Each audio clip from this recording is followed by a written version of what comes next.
everybody, welcome back to NJE Life. Does it look like I'm in a creepy basement? Because I am. But it's my own basement, so that's okay. It's actually my tie-dye studio. I was gonna record myself today making dinner, but then my husband wanted Chipotle, so I figured I can record myself while I do some tie-dye projects. Okay, so I just moved my studio from the laundry room to this storage room. So here is a little sneak peek of what I have going on, and this will be my first time making tie-dye here. But I have my nice big table, and I am going to swirl up some shirts, talk about my dye a little bit, and tell you how I make my favorite fireworks design. Okay, so my first steps to prep the shirt is I washed and dried these right after I got them from the t-shirt store. And then I soaked them in a solution of soda ash and water for 30 minutes, and I just did that. And then I wring them out in the washer on a spin-only cycle. So it spun it out so they're not so dripping wet with the soda ash. Okay, so for all these shirts, I am going to swirl them. So this is how I swirl my shirts. I like to dye them inside out when possible. So I'm going to turn it inside out. This is a Gildan brand, let's see, heavy cotton, and it is a youth large, just in case you're wondering.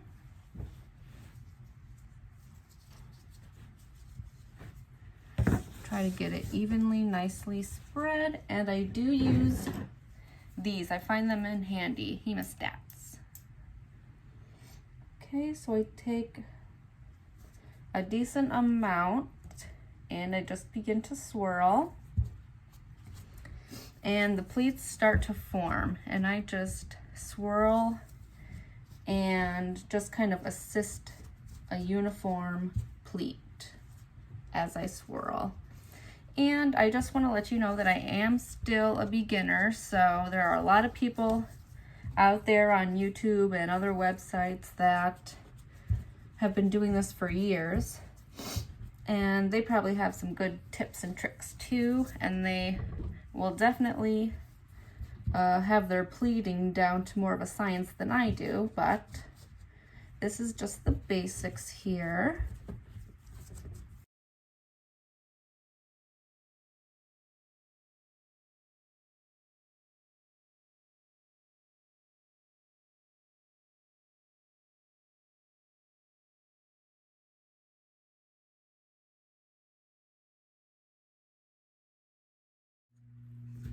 Okay, everybody, so I have all of my projects swirled up. I have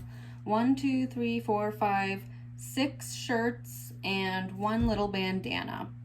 So I have a little bit of black left, but I'm hoping that I can just add some more black dye to it and it'll be fine. This is only like 2 or 3 days old. And then in this one, I'm going to put my red, and I'm going to make all of them black and red because that's the school colors around here, so a lot of the kids and parents are buying them up. So I will show you with black and red how to make the fireworks design that I love. I love making it because it's one of the simpler techniques, and plus I think it just looks really cool.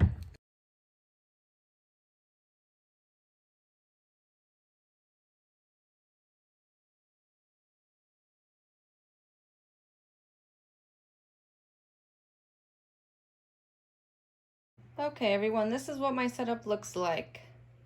I have all my shirts. I have a damp paper towel to wash my gloves off if I get like a big black mark on my gloves and I need to be careful. There's my 2 dyes there.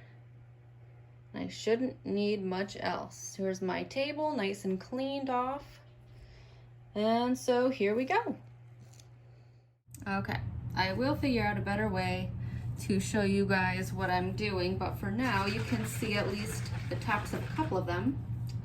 I am going to start out with the red color because black tends to overtake things as it sits, so I'm going to start with red.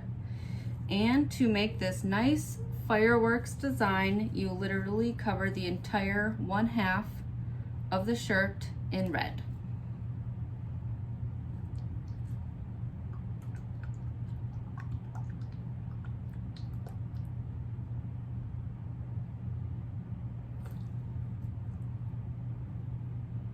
And so I'm going to, since I'm doing this in a big batch of all similar ones, I'm going to do all the red tops first so I'm not flip-flopping each shirt in between everything, and then I risk cross-contamination and getting black fingerprints on the red side, etc.,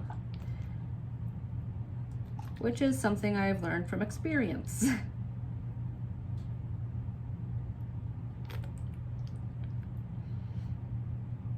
Okay, I don't want too much white, so I'm going to get along the sides and everything. Yep.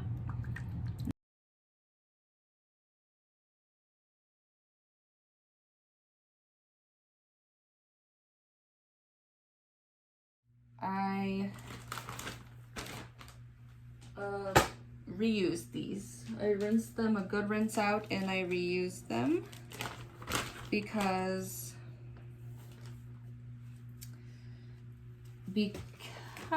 sorry, saran wrap is a pain in the butt.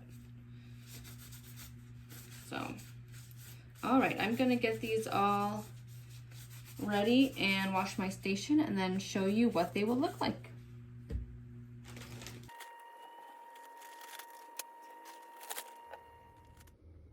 Okay, everybody, this is what they'll look like. This is the fireworks design, how the colors kind of sprout outwards. So it's a super simple technique, probably the second easiest technique that I know of after the crumble technique, but it's probably my favorite looking.